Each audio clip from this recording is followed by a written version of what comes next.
checklists, and big box management.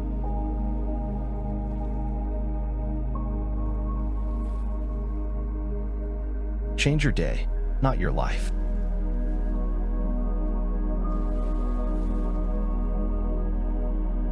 For both of our best interests, I always interviewed potential clients before we agreed to work together. I started with what I call my 5 lip service questions. If they said no to any of these 5 questions, I knew that the person was not serious about making changes and just giving lip service to the notion. In my mind, the most important of those questions is, are you willing to write down your goals as a checklist?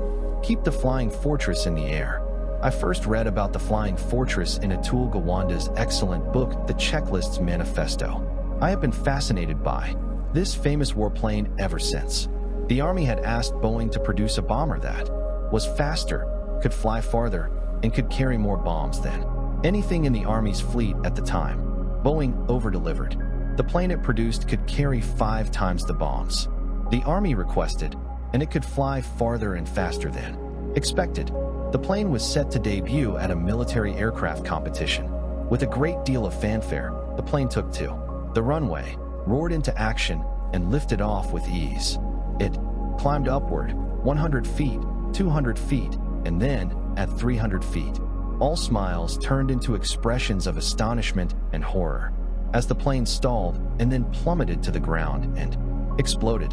Some of the most talented and renowned pilots in the military had been chosen to fly the plane on that day. When the investigation was concluded regarding the cause of the crash, the report read, pilot error.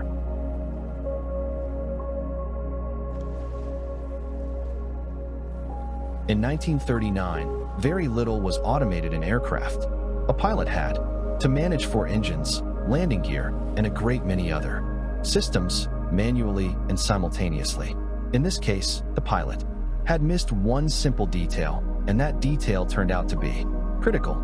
The flying fortress was thought to be too complex for one pilot to handle. Full production on the plane was put on hold. The Army bought a few planes as test planes and got busy trying to figure out how to avoid crashes of this plane in the future. Let me challenge you. If you were put in charge of figuring out how to fly a very complex aircraft, what approach would you take for training pilots?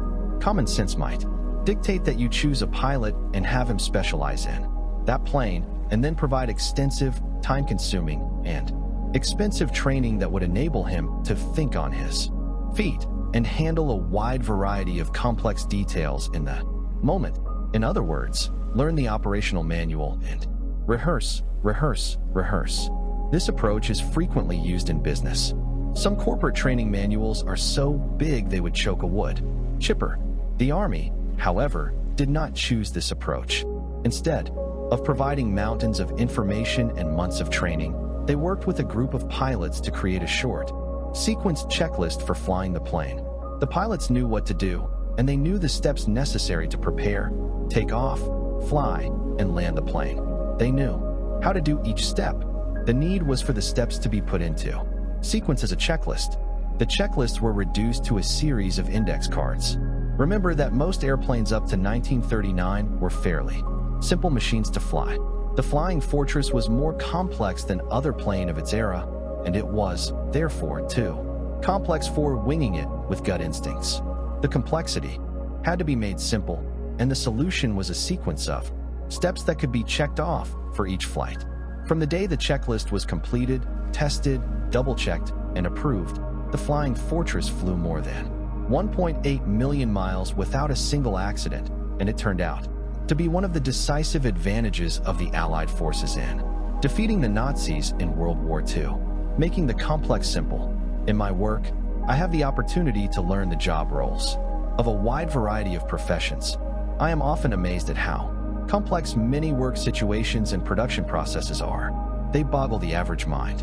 The amount of information that must be managed, the multiple responsibilities that must be juggled, and the high volume of decisions that must be made can and often do add up to an overwhelming tide that swamps willpower, the ability to concentrate, and most of all, the ability to make reliable, high-quality decisions. Simple checklists can help tremendously. They can Ensure that important tasks are not forgotten and are completed in a timely, sequential, and foolproof manner. A checklist also keeps you from having to remember every detail, which also frees up tremendous quantities of mental energy that can be aimed at creative tasks, improved efficiency, quality control, or quality improvement, and streamlined processes. Anytime a checklist can be shortened without a breakdown in a system or a crash, all the better. The key at that point is to make sure no vital step is eliminated from the list, and that all things that need to be in sequence remain in sequence. Thrivers use checklists better and more often than strivers.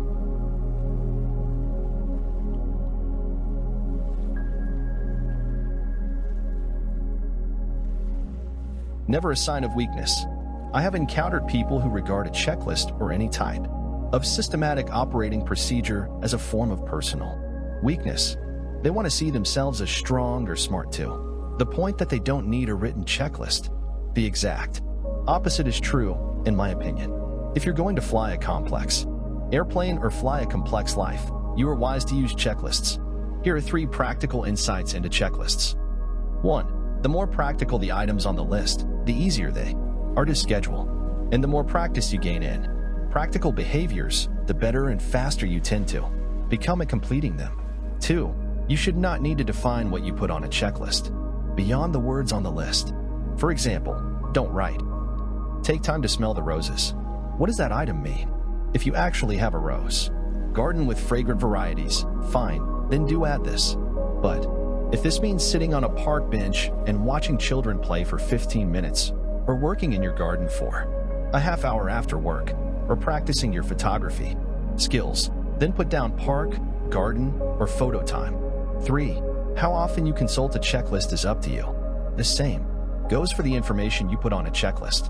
I certainly don't advocate that a person turn off the alarm clock in the morning and pull out an index card with a checklist on it.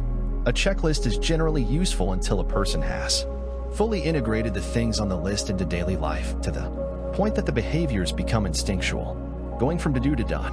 For years, I made to-do lists, long, detailed lists of things that were fairly mundane and also extremely profound. The truth is, I rarely got to the end of any one list before I started over with a new list. I know I'm not alone in this. From time to time, I get frustrated with myself because I tended to put the most important things at the bottom of my list and work off the list sequentially, which meant that the most important things were never addressed. I often got stuck completing the urgent rather than the important. I found a simple solution.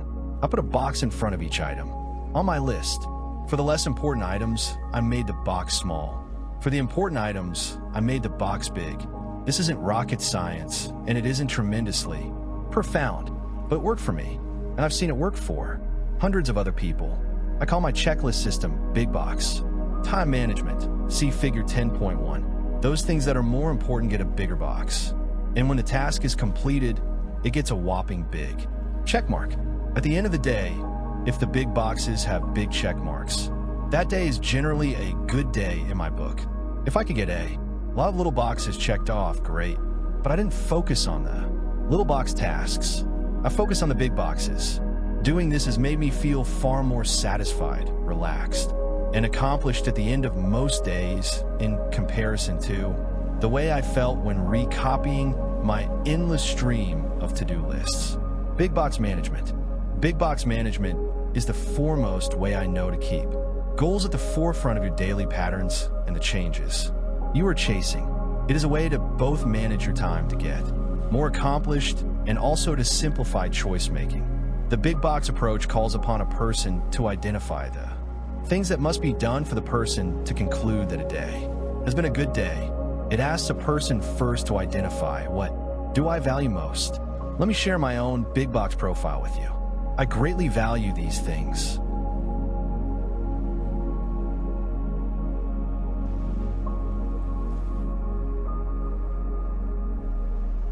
Being as productive in my work as I can be, having maximum positive physical energy, having high-quality relationships with my wife and my daughters.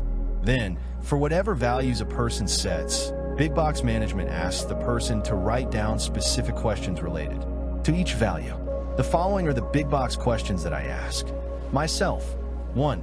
If I have only 2 hours to work today, what must I do to be the most productive I can be? Did I write? Writing is the backbone of my creative work. It might be research and writing for a live presentation, or research and writing for a book.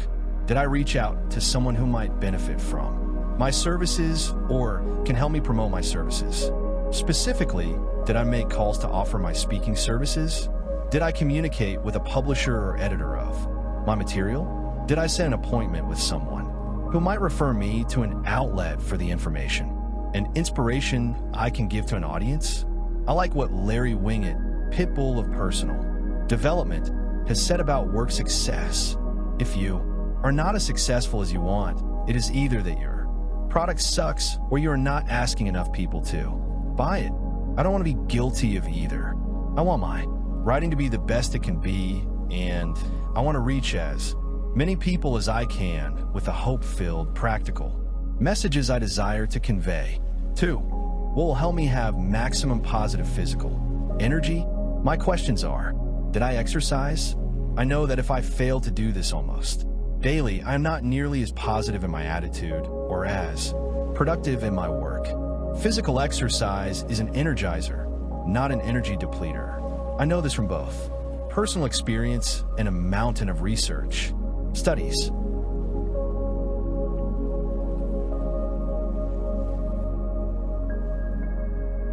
Three, what specific things might I do in a day to build an even stronger and more vibrant relationship with my 2 daughters and my wife? Did I play? Emotional energy is directly related to having fun. One of the things I love most is daddy-daughter date night. On date night, 5-year-old Camille and I usually head for the Green Submarine, her favorite restaurant, and then we go to a movie, and after the movie, get ice cream. I enjoy this time thoroughly, but if you ask Camille if this is the most favorite thing she does with daddy, she'll very honestly tell you, no, her most fun thing is when we play on the trampoline or play Monster at the park. I'm not ashamed to admit that I spend a lot of evenings on our trampoline and also getting my nails painted and playing the Monster in a game that involves my girls being magical princesses that can always defeat a monster and turn it into a good person. Think Beauty and the Beast. I strongly encourage you, if you do not have a child in your life with whom you can play regularly, to find one. Did I share? Of all the things I might do to make my wife Naomi feel loved, the one thing she appreciates most is when we spend quality time together. She knows I am being fully present as she speaks, and for her, that is translated into sharing. She perceives that I am truly sharing myself as I listen closely to her tell about her world, her concerns, her opportunities or challenges, or even the Facebook updates she found interesting. By her definition, sharing is easy.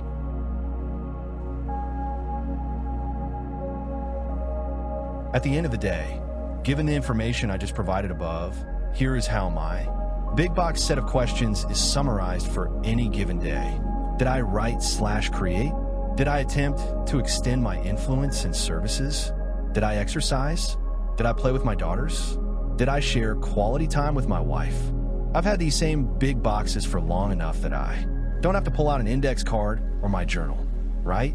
Before I go to sleep at night, I can check through this set of questions mentally, and if I can check off a yes to each of these questions, then it was a good day. I have a strong sense that the day had purpose and that it reinforced my personal set of values. It had joy, and it was complete in helping me fulfill my long-term goals. I think this state of mind is as powerful as any sleep aid in helping you drift off to deep, enjoyable sleep. Big boxes on a clock face. Once I realized that my big box activities tended to fall rather consistently at certain times of the day, I began to turn my previously linear lists into circular lists, somewhat like the face of a clock. That made my list more fun, and over time it also helped me isolate whether I seemed to be having a little difficulty getting certain tasks or certain categories of tasks done at a particular time of day. It also helped me isolate periods in my day when interruptions were more likely to occur and to occur in a way that had an overall impact on my motivation or momentum. Does a checklist need to be sequential through the hours of a day?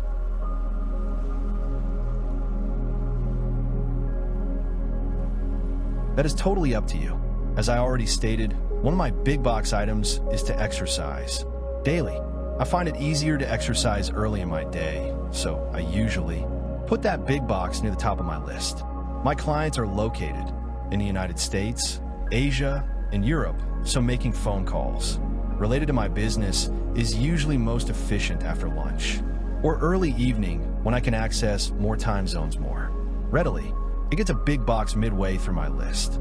Between exercise and phone calls is usually work, and toward the end of a day are times with my girls and my wife. This does not mean at all that I value time with Bella, Camille, and Naomi any less. The big box that addresses my relationship with them is usually accomplished toward the end of day, a means of managing interruptions. Big box time management in an around-the-clock format has helped me manage interruptions in a way that has greatly increased my productivity. Let me give you a couple of examples. At one point in my life, I seemed to live on my email. Frequent email interruptions dealt a serious blow to my creativity and productivity. I came to a conclusion that I didn't need to read or answer every e-message in a matter of seconds. Most of them could wait until a designated hour later in the day. In a Hewlett-Packard commissioned survey by TNS Research, frequent interruptions by email and text messages and phone calls showed a drop in IQ similar to losing an entire night's sleep or 2.5 times greater than the drop in IQ caused by smoking marijuana. Who would have guessed? Even though this is not a double-blind, peer-reviewed study, it is interesting how interruptions can affect your ability to concentrate, which is a necessity for most creative or detailed work. Another study done in 2013 and published by the International Journal of Stress Management showed that frequent work interruptions were more costly to a company than just a decrease in productivity. Asterisk. Don't interrupt me. An examination of the relationship between intrusions at work and employees can become strained. It seemed likely to me that the increase in interruptions actually caused a decrease in productivity. Specifically, however, the study showed that frequent interruptions in a person's workflow increased exhaustion, anxiety, and physical ailments. Obviously, the more exhausted, anxious, and physically uncomfortable a person becomes, the less that person is going to produce, and assuredly, the less he or she will produce in an efficient, high-quality manner. A different kind of list to check. If you and I were sitting across from each other having coffee or tea, and we had only a few minutes to determine what is keeping you from being a full-fledged thriver, or if you were asking yourself, why don't I want to do what I know I should? These are the 6 questions I would ask you. 1. Can you articulate why you are working so hard? In other words, what motivates you to put out all the energy and effort you exert? What is your reason? 2. What is your mental reaction to the stress or frustration that you may feel as you face a super big goal? What is your response to a steep learning curve or a need to gain control over a process, procedure, or a task? 3. Do your daily patterns motivate you? Do they build confidence in you that you are on an upward path to greater success? 4. Do you have as much energy as you'd like to have, or need to complete the tasks in any given day? 5. Do your daily patterns serve your core values? 6. Do you often feel a strong connection with others, or do you feel that you are going it alone?